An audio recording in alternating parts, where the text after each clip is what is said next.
O ataque Fegatella é uma das aberturas mais populares e mais temidas pelos jogadores de pretas, mas Magnus Carlsen conseguiu resolver esse problema. No vídeo de hoje eu vou te mostrar como Magnus conseguiu vencer um forte grandemestre indiano usando de uma defesa simples para enfrentar o ataque Fegatella e ficar com uma posição ganha em menos de 15 lances.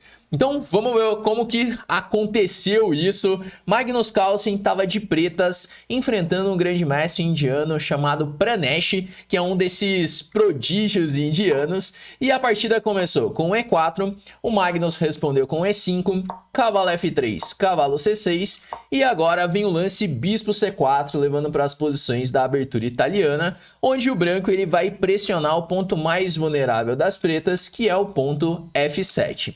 E aqui um primeiro momento de atenção, que muitos jogadores, com medo do ataque Fegatella, tentando impedir um cavalo G5, acabam fazendo um lance como o H6. Só que esse lance ele é uma perda de tempo e você pode ficar atrasado no desenvolvimento. Existe uma maneira muito melhor de jogar essa posição, que é jogando, por exemplo, com o lance cavalo F6, quando você coloca mais uma peça em jogo. E foi isso que o Magnus fez. Ele jogou a defesa dos dois cavalos, permitindo assim o lance cavalo G5, que é o lance que caracteriza o ataque Fegatella, onde as brancas já atacam imediatamente F7, ameaçando o cavalo por F7 ou o bispo por F7. E agora, como resolver esse problema? A melhor resposta para as pretas é D5, já contra-atacando no centro. Então, E toma D5 e agora outro momento de atenção. Porque o lance mais natural de se fazer nessa posição é o lance cavalo toma D5, recuperando assim o peão de D5. Mas é justamente isso que o jogador de brancas quer no ataque Fegatella. Porque agora as brancas podem sacrificar o cavalo em F7. E esse é o sacrifício temático desse ataque. Porque com o cavalo por F7, as brancas sacrificam o cavalo para atrair o rei para o centro, onde ele vai ficar numa cravada, que agora esse cavalo de D5 ele está cravado, o rei está na mesma diagonal do bispo. Podendo seguir com dama F3 cheque, rei E6, cavalo C3, e essa posição é muito difícil de jogar de pretas, o branco já tem uma clara vantagem. Então, você deve evitar esse tipo de variante. Por isso, depois de D5 e por D5, o Magnus faz cavalo A5, com o objetivo de eliminar o forte bispo de C4. Esse bispo é a origem dos nossos problemas aqui de pretas, porque ele está sempre atacando o peão de F7. Então, o objetivo do cavalo A5 é resolver esse problema. Bom, agora o branco seguiu com o bispo B5 cheque, que é o melhor lance da posição. Outros lances não fazem sentido, porque pode simplesmente tomar o peão de D5, então o bispo B5 cheque, e o lance mais popular depois de bispo B5 é C6. Por exemplo, DC6, B toma C6. Mas existe muita teoria nessa variante. Se você começar a estudar as posições, você vai ter que aprender dezenas de variantes para conseguir jogar bem essa posição. Só que o Magnus ele respondeu com um lance muito mais simples, que é bem menos jogado e tem o mesmo valor do C6. Segundo o computador, os dois lances têm a mesma avaliação. O Magnus ele faz aqui o lance bispo D7, propondo assim a troca dos bispos. Porque se, por exemplo, responder com bispo toma D7, ele vai jogar dama toma D7 e as pretas ameaçam já recuperar o peão, não tem como defender mais o peão de D5, e ainda o preto ele vai expulsar o cavalo de G5 com H6 e E4, ganhando tempos no cavalo, e o preto já ficando bem melhor desenvolvido. As pretas inclusive já estão podendo rocar grande, e o preto está melhor na posição. Por isso, o adversário do Carlsen, ele fez aqui o lance dama E2, defendendo assim o bispo de B5 e atacando o peão de E5. E esse é o lance mais correto das brancas, para tentar colocar algum tipo de problema para o preto. Só que agora o Carlsen faz o simples bispo E7.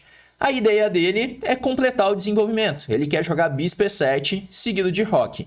Ainda não é possível tomar esse peão de E5 porque o bispo de B5 ele está no ar. Por isso as brancas fizeram o lance bispo toma D7. Aqui, outra opção seria, por exemplo, um lance como o cavalo C3, que é interessante dar uma olhada como jogar contra isso, porque é um lance bem natural, inclusive eu acredito que é o lance mais forte da posição.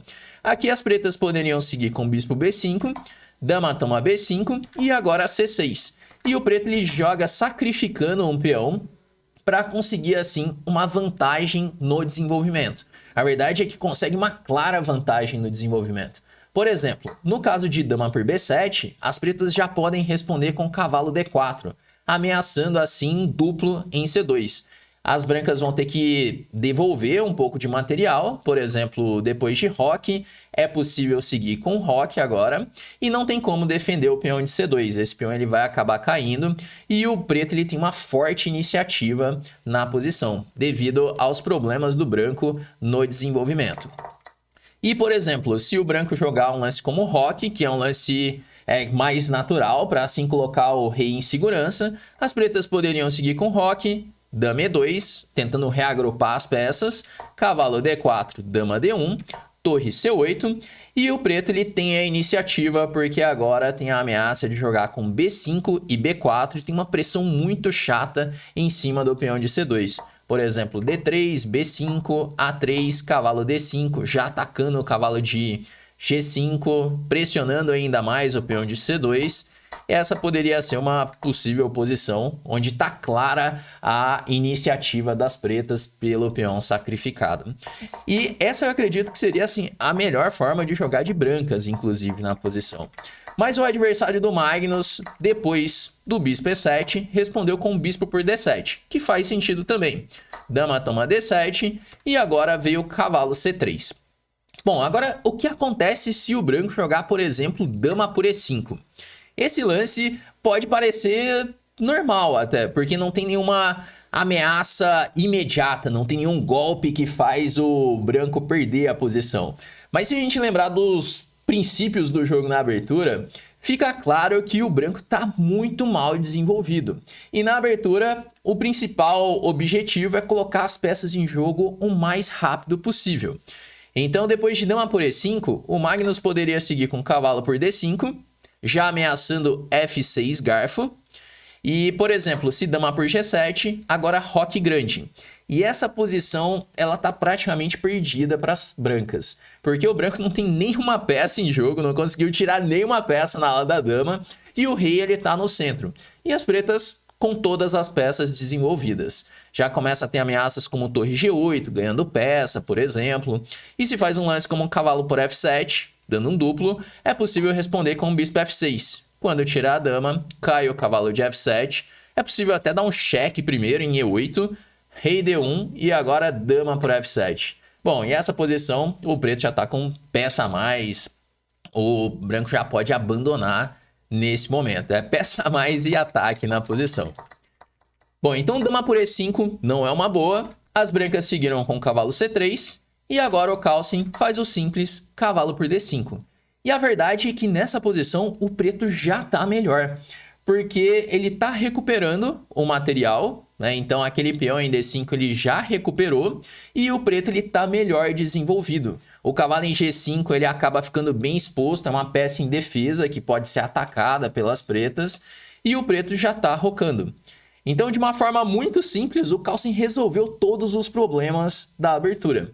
Seguiu aí cavalo D5, veio o cavalo D5, dama por D5. Agora o cavalo de G5 ele está atacado. Se, por exemplo, voltar esse cavalo para F3, é possível responder com E4. E não tem mais casas para o cavalo ele vai ter que voltar para G1. E agora, depois de um lance como roque grande, com ideias de cavalo C6 e cavalo D4, o branco já está quase numa posição perdida, já uma posição onde o preto tem uma clara vantagem. E isso graças à falta de desenvolvimento das brancas. Bom, na partida, o grande mestre indiano Pranesh, que é um desses prodígios indianos, ele tem ali 2.550 de rating feed, e no chess.com tem mais de 3.000 de rating. Ele ainda encontrou o lance dama F3, que é o melhor recurso das brancas para tentar lutar ainda na partida. Mas depois de dama F3, cavalo por F3, o Carlsen faz E4 e esse cavalo ele começa a perder vários tempos na posição. O cavalo veio para D4 e agora veio G6 do Kalsin. Aqui seria ainda mais forte Roque Grande, imediatamente. E segundo o Stockfish, né, quando eu coloquei para analisar essa posição, aprofundando, ele já dá uma vantagem decisiva depois de Roque Grande. E aqui a gente está no lance 13 da partida. Então imagina isso, um grande mestre ali, de mais de 2.500, com quase 2.550 de rating, ficou completamente perdido na posição em 13 lances, jogando um ataque fegatelo. Só que na partida, o Kalsin ele fez G6. Que também conserva a vantagem. Aqui o grande detalhe do Roque Grande é que o cavalo ele já é atacado imediatamente e não tem uma casa legal para colocar esse cavalo. Se cavalo F5 agora, bispo F6 e tá ameaçando o G6 do mesmo jeito. Cavalo C4 é uma ameaça também. E o branco não consegue tirar as peças. Para desenvolver esse bispo de C1 ele teria que sacrificar o peão em algum momento. Então ele tá tudo apertado ali na posição. Mesmo sem damas, ele não consegue jogar direito essa posição. Na partida seguiu com G6, veio o cavalo B3. Então o Kalsin não quis trocar peças, ele faz cavalo C6, Roque e agora Roque Grande. E o branco continua com aquele grave problema de como desenvolver as peças. Veio torre E1, F5, defendendo o peão de E4, D3... ele joga sacrificando mesmo o peão. Aqui o Kalsin poderia simplesmente aceitar esse peão, jogando peão por e torre por D3. E o preto tem um peão a mais limpo na posição. Mas o Kalsin ele foi ainda mais ambicioso. Ele faz um lance cavalo B4, ameaçando assim o duplo em C2. Seguiu torre E2 e agora veio o bispo F6. Aproveitando de um tema tático, que é o tema de mate na primeira fileira. Se agora toma em E4, tá levando torre D1 e mate logo no próximo lance. Então depois de bispo F6, seguiu D4. Bispo toma D4. Ainda não dá para jogar C3 garfo por conta de... pode jogar o simples bispo F6. Tá de novo ameaçando torre D1. Bispo tomar C3 é uma opção também, porque se tomar em C3 tá levando torre D1 mate. Então bispo por D4, seguiu bispo G5. Bispo por B2. O Kalsin ainda sacrificou uma qualidade na posição, não precisava de tudo isso, mas ele jogou ali da forma mais incisiva possível. Jogou bispo por B2, veio torre B1, bispo G7, bispo D8, torre D8. E chegamos numa posição onde o preto ele tem 2 peões já pela qualidade e ainda tá caindo os peões na ala da dama. A ameaça é cavalo por A2. Seguiu então com F3, cavalo por A2, ameaçou duplo em C3. Veio torre F1, cavalo C3, ameaçou a torre de E2, torre E3. E agora F4, já com a ideia de fazer E3, disparando assim o peão passado de E. Se tomar em E4, cavalo por E4, então jogou torre E1, E3. É uma posição desesperada já de jogar de brancas, está ameaçando E2. Tem ideias de disparar o peão de A também. O Pranesh ainda tentou jogar com G3, mas veio E2, torre F2, e aqui as brancas já abandonaram sem esperar a resposta do Kalsin, porque o Kalsin poderia jogar já com torre D1 e não tem o que fazer mais na posição. Tá jogando torre por E1 e tá promovendo já dama. Então depois de torre D1 não tem o que fazer. Aqui torre F2, na verdade as brancas já abandonaram. Então essa partida é incrível como o Kalsin ele conseguiu ganhar facilmente de um forte grande mestre, enfrentando aí o ataque fegatelo. E essa é uma variante que você pode começar a utilizar aí nas suas partidas para resolver o problema desse temido ataque das brancas. E se de repente você quer aprender mais sobre o ataque fegatelo e sobre outras aberturas, eu quero apresentar para você agora o Chessflix, que é a nossa escola de treinamentos de xadrez, onde você tem acesso às nossas trilhas de treinamento por cada nível de rating e ainda o nosso acervo de aberturas, onde você pode aprender de aberturas como essa que eu acabei de te mostrar aqui e dezenas de outras aberturas sendo ensinadas pelos principais especialistas em cada uma delas. Se de repente você quer entrar para o Chessflix, é só você entrar para a nossa lista de espera e assim que surgir novas vagas, você vai ser avisado primeiro, podendo entrar para o Chessflix com um presente, né, uma oferta exclusiva e um valor abaixo do valor normal. O link ele vai estar aqui na descrição desse vídeo, é só você clicar e já entrar para a lista de espera, beleza? Bom, então com isso nós vamos chegando ao final desse nosso vídeo de hoje. Eu espero que você tenha curtido e tenha resolvido aí o problema do ataque Fegatelo, que acaba sendo uma dor de cabeça de muitos jogadores. Se você gostou, deixa aquele like aqui no vídeo e deixa aí nos comentários o que você achou. E a gente se vê no nosso próximo vídeo do canal.